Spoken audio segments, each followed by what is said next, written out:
Son las 10 de la noche y es la hora de opinar. Hoy comienza la semana y como todos los lunes tendremos nuestra mesa de debate con Héctor Aguilar Camín, Jorge Castañeda y Javier Tello para discutir tres temas muy polémicos.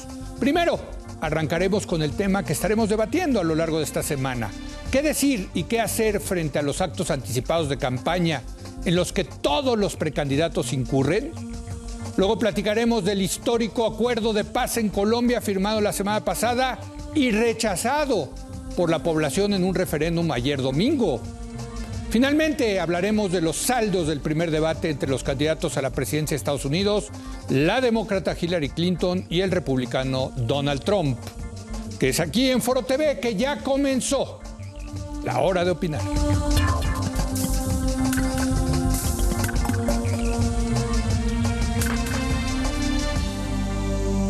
Muy buenas noches Héctor Aguilar Camín. ¿Cómo estás, Leo? Javier Tello. Leo, buenas noches. Y desde Nueva York, Jorge Castañeda. Jorge, muy buenas noches.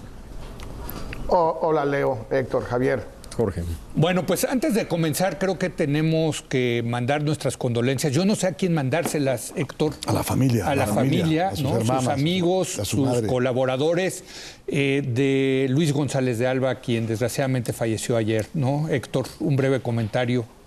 Bueno, como digo yo, es un hombre que vivió con extrema libertad y su último acto libre, absoluto, fue quitarse la vida. Vivió como murió, como le dio la gana.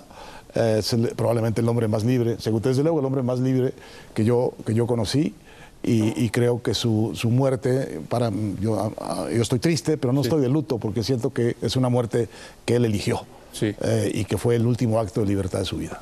Pues lo vamos a extrañar, ¿no? Vamos a extrañar su inteligencia, sí.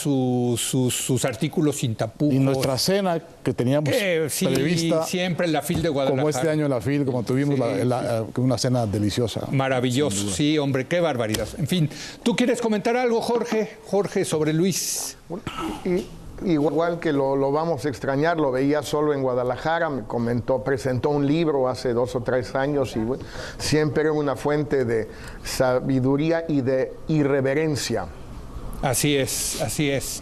En fin, lo vamos a extrañar al buen Luis González de Alba, que en paz descanse. Pero vamos a entrar en materia. La ley, como usted sabe, prohíbe los actos anticipados de campaña, pero todos los precandidatos a la elección presidencial del 2018 están en campaña, de una manera u otra. Hay quien la tiene fácil, por ejemplo, los aspirantes que hoy por hoy son líderes de su partido y por tanto pueden aparecer en miles y miles de spots supuestamente promoviendo a su agrupación. Otros lo hacen guardando las formas, pero declarando a 4 vientos, en donde les dejan que les gustaría ser candidato o candidata de su partido, si bien insisten que nada de lo que hacen lo hacen como parte de una campaña para lograr dicho objetivo. Incluso los priistas, famosos por su disciplina, parecen hacer campaña de una u otra forma, como por ejemplo el secretario de Gobernación Miguel Ángel Osorio Chong, a través de spots en las redes sociales, o Aurelio Nuño, quien parece aprovechar su cartera como secretario de Educación. Se trata, como recientemente escribió Aguilar Camín, de una especie de tapadismo democrático. Todo el mundo sabe, como con los antiguos tapados, quiénes son los tapados democráticos y que no hacen nada que no tenga alguna conexión con ese objetivo. Al igual que el antiguo tapadismo, el democrático tiene el suelo disparejo. Deja hacer a unos tapados más cosas que a otros.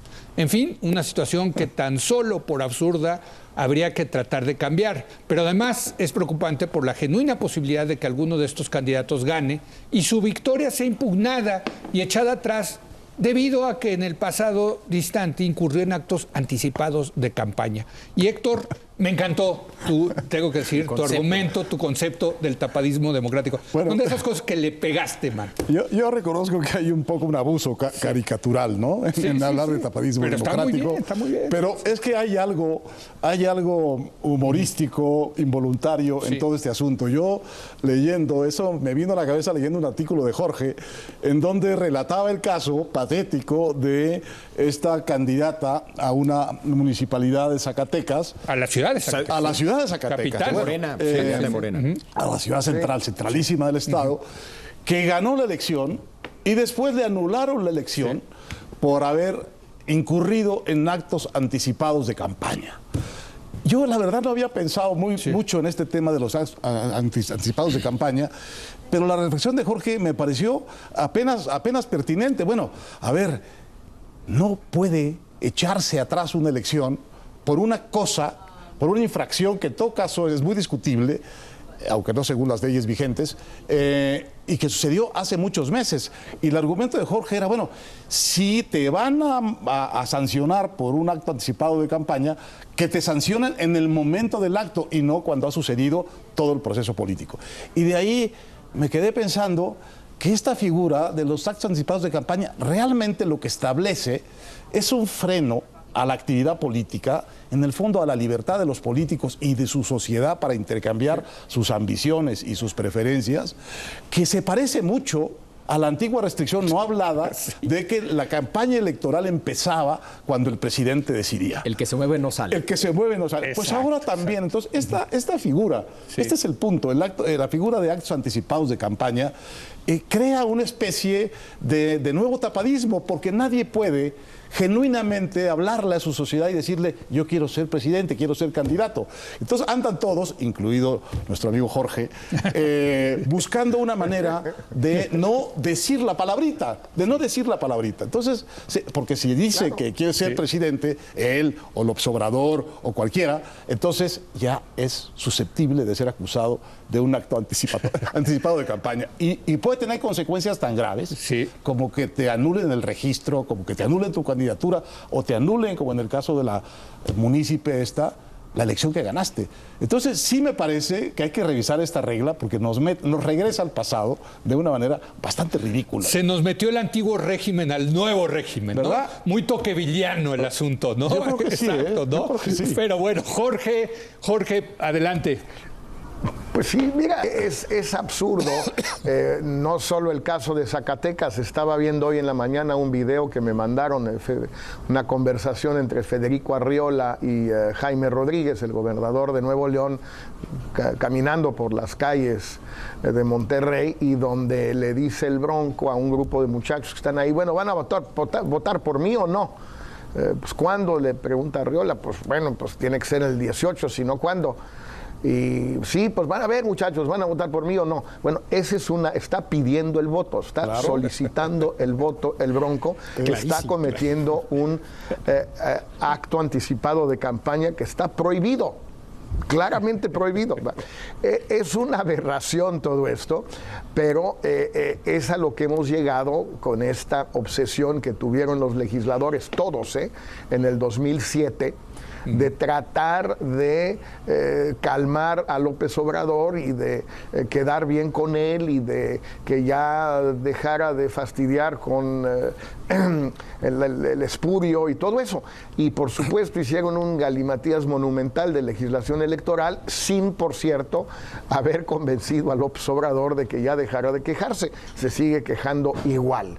Y entonces ahora nos encontramos con una situación que realmente puede ser aberrante, ya sea por los amparos que se interpongan, ya sea por los recursos ex post, porque lo que me contaban en Zacatecas es que el PRI y el INE, o no el INE local, pues el Instituto Estatal, estuvieron juntando pruebas de todo esto a lo largo de la campaña. Pues sí, si el PRI hubiera ganado, por supuesto no hubieran impugnado nada. Pues sí. Pero como perdió el PRI, ganó esta de Morena, entonces si lo impugnan, pues es absurdo. Es tan absurdo como que ahora el PAN y el PRD están ya demandaron frente al INE que Osorio Chong retire sus, ¿no? O sea, el PAN de Ricardo Anaya. Ricardo Anaya, que está en campaña, en sus spots, está pidiendo que Osorio Chong quite los suyos de las redes sociales. Yo creo que tendrían que hacer algo más, porque es muy común que en las escuelas, en las primarias, el profesor o la profesora le pregunta a los niños qué quieren ser cuando sean grandes. Sí. Deberían de prohibir que digan quiero ser presidente cuando sea grande, porque será un acto anticipado de campaña y los descalificará de por vida de competir en una elección. Lo loco es la lógica. Creo que la lógica política es doble. Por un lado, que nadie se me adelante. Si yo me adelante se vale, pero es esta idea de ponerle trabas a los demás. Y dos, tener una excusa por si pierdo. Las dos son pésimas razones. Pero parten de la premisa falsa de que el que se adelanta puede ganar.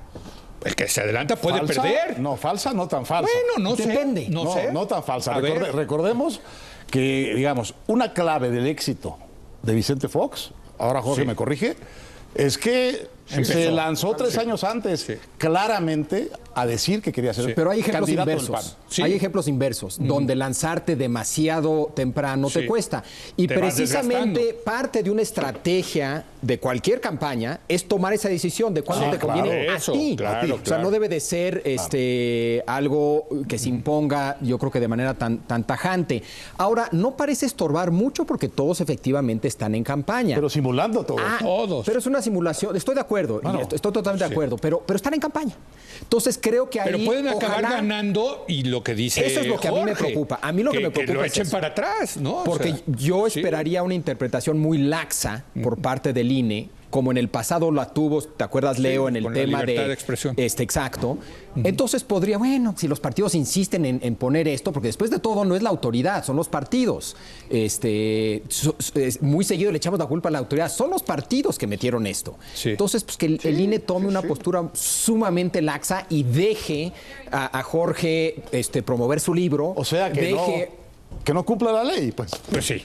Una interpretación, toda ley se interpreta y esta interpretación será, y ojalá los partidos se den cuenta que dada esta interpretación laxa de la ley, pues olvidemos y cambiemos la ley. Sí. A ver, Jorge. Es muy ridículo, ¿no? Totalmente. Pero Javier, el problema, Javier, es que ahorita el INE me deja promover mi libro, pero más adelante, si un partido impugna mi muy hipotética victoria, watch your words. ¿sí? Por eso sería terrible, tengo que cuidarme hasta ahorita. Imagínate, lo impugnan y va para atrás. Pero yo no podría alegar, o nadie podría alegar, que el INE no me dijo. Claro. O no le dijo a alguien, pero el tribunal puede tener una interpretación distinta al INE cuando un partido lo lleve al tribunal, cosa que puede suceder dentro de año y medio. Correcto. Así Entonces, es. esa laxitud no nos sirve. Sí, ahora en el fondo, y lo platicábamos tú y yo el otro día, Javier, lo que sí hay un tema es el tema del financiamiento, del dinero. Es que ese sí que es el fondo del problema. Ese sí. Así es. Y han ido amarrando la cosa por las afueras en lugar de entrar al verdadero problema, que es que no se use dinero ilegal o ilícito o dinero público, oficial claro. para promover una candidatura. Sí. Eso sí que es un problema de verdad, pero ese es justamente el problema que no tenemos resuelto. No. Y que no le entran. No. Ese es el problema mayor que tenemos. Ni le quieren entrar. Ni le quieren entrar. Claro. Es decir, no hay verdadera fiscalización de dónde viene el dinero. Que el señor secretario de Gobernación, Osorio, haga 1 o 2 o 3 o 4 comerciales o tweets o lo que sea, a mí me parece que está en su absoluto derecho, incluso debería estar en su derecho, si no estuviera esta ley absurda de los actos anticipados de campaña, de promover su candidatura, siempre y cuando no fuera con presupuesto de la Secretaría de Gobernación. Desde y que luego. hubiese, y ahí es donde está el gran hueco, una manera en que él pudiera probar, Jorge, que ese dinero no es público, Claro. que ese dinero viene de otra fuente, Claro. que él ha conseguido legítimamente mediante reglas que no están legisladas, que se pueden conseguir. Sí, pero incluso yo veo que la discusión ya en el INE, de algunos consejeros la escuchaba el otro día, era que si las cuentas personales de Twitter de los secretarios de Estado se pueden considerar como personales o son cuentas públicas porque es una figura pública, digamos, Osorio Chong. Ahora, no está muy difícil. Vayamos a ver cómo está legislado en Estados Unidos. No, Estados Unidos es súper libre. Está por eso, pero es muy exigente. Sí. Acuérdate que está pendiente el tema Sí. de quién pagó El helicóptero Sí. mexicano que trasladó a Trump del hangar a Los Pinos. Sí. Y eso se lo está reclamando ahí la comisión de no sé qué. Sí. Usted no ha dado Sí. cuenta de quién pagó. Y están prohibidas las donaciones Y está exteriores. prohibida Ese es el tema, es que es dinero. Entonces está muy bien reglamentado. ¿Por qué no le van a echar una miradita a ver si se les ocurre algo? Jorge, Bueno, es que, por ejemplo, cuando Obama hace campaña, como para Clinton ahora, o cuando la campaña de Clinton, si no me equivoco, tiene que reembolsarle al fisco el uso del avión, del Air Force One, las horas que fueron volando y regresando para un acto de campaña. Y como hay reelección, cuando se reeligió Obama, cada vez que usaba el avión para actos de campaña, lo tenía que pagar su campaña, le pagaba la campaña a la Fuerza Aérea el uso del avión. Tiene que usar ese avión por razones de seguridad, pero no tenía que hacer el viaje de campaña por razones presidenciales, por tanto lo tuvo que pagar. Eso podría hacerse en México con Osorio o con Nuño, pero claro, el problema es que todo es simulación en México. Todos sabemos que Nuño va a las primarias todos los días, no a aprender de los niños ni para que los niños aprendan de él, sino para sacarse la foto que salga en los periódicos para promover su candidatura. Por cierto, no le ha servido de mucho, pero eso es aparte. Esa simulación es la que es muy difícil de impedir, porque no hay transparencia y porque las leyes son aberrantes. Javier. Sí, totalmente de acuerdo, pero creo que otro tema nada más para, además del dinero, y es una queja que hay cada vez más, y están ahorita hablando de Estados Unidos como un ejemplo, precisamente una queja que hay en Estados Unidos es que cada elección presidencial cuesta más caro. No solamente cuesta más caro, dejando a un lado el tema del dinero, empieza antes. Sí. Y cada vez, ¿no? Sí. Entonces, de repente se empiezan a quejar que ya es una campaña permanente y que se deja de hablar de gobierno y política pública. Y aquí los medios jugamos un rol, creo, también perverso. Es mucho más divertido hablar de una elección que hablar de una política pública. Entonces, vi los números el otro día, desde los 50 a esta campaña. Esta campaña inició casi 2 años antes. Sí. Es medio escandaloso que se desvíe la atención de los medios, vamos a decir, y se dediquen a hablar de la campaña cuando faltan 2 años de gobierno. Pero eso tiene que ver, porque yo vi ese reporte y es muy interesante, tiene que ver desde luego con los medios y con la llegada de los CNN, los Fox News, las redes sociales, que tienes que llenar constantemente, 24 horas. Entonces, bueno, pues empiezas a calentar el creciente costo de las campañas. Entonces, conforme va subiendo el precio de una campaña presidencial, pues tienes que empezar a recaudar antes. Sí. Entonces, en fin, y eso se ha vuelto también un problema, creo yo, en Estados Unidos. Pero eso es mejor a la simulación que tenemos en México. De acuerdo. ¿No? Desde luego. E insisto que la inequidad también, porque quedó una clausulita que permite que los presidentes de los partidos dispongan de una cantidad de tiempo publicitario con los spots de los partidos que los hace ser competidores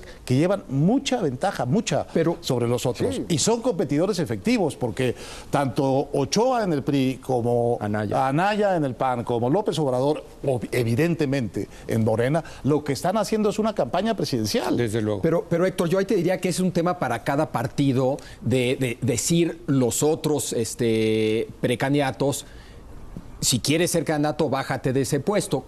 Yo me cuesta trabajo buscar esa equidad, porque yo te diría, bueno, y Margarita tiene el reconocimiento de nombre que tiene porque estuvo 6 años en Los Pinos. Naturalmente. Bueno, entonces cada quien tiene el reconocimiento que tiene por los puestos que tiene. Bueno, y Jorge tiene la hora de opinar. Totalmente. Ya con eso debería darse por bien servido. Millones y millones de televidentes que nos ven en México, en Estados Unidos, en Colombia, en fin. Pero el tema es que sí hay un piso muy inequitativo, porque, digamos, yo la última cifra que recuerdo de spots que puede tomar para sus comerciales López Obrador de Morena eran 900,000 al año. Sí. Son 3,000 al día. Sí. Los de Anaya son mucho más, aunque es nada más el 30%. Creo que es el 30% del PAN, es como 1,200,000 al año. Y los de Ochoa, pues van a ser como 1,400,000. Sí. Entonces, tú estás viendo ahí a un político que son los únicos que tienen medios nacionales para promover su imagen. Pero es un problema de la spotización, tal vez. Claro, pues una campaña publicitaria. No que el presidente de un partido pueda hacer un spot, es que puede ser demasiados spots. No. Y López Obrador ha hecho 5 o 6. Bueno, pero que los pasan. A ver, Jorge. Pero podrían, los partidos podrían prohibírselo a su presidente con una elección de partido, o los partidos podrían determinar que hay 3 candidatos legítimos del PAN, por decir algo, Anaya, Zavala Calderón y ¿cómo se llama? Moreno Valle. Moreno Valle. Bueno, ok, pues esos son los 3. Nada más que entonces, ¿qué va a pasar en el PRI? Pues no va a funcionar porque Peña no va a querer anunciar quiénes son los que sí, quiénes son los que no, y el que va a decidir, pues están tapados, porque son los del PRI, y ahí va a decidir Peña Nieto, y punto. Sería un gran momento. Pero no va a suceder, no va a pasar. Y entonces, los tapados del PRI. Los tapados del PRI. En los spots. ¿Podría él declarar cuáles son los tapados? Bueno, yo creo que este tema lo vamos a seguir discutiendo muchísimo, desde luego. Vamos a hacer ahora una breve pausa y vamos a regresar con algo verdaderamente increíble. ¿Qué está pasando este año? Ayer los colombianos rechazaron en un referéndum el acuerdo de paz en Colombia. Vamos a analizar todo este tema. Quédese aquí en Foro TV, que continúa La Hora de Opinar.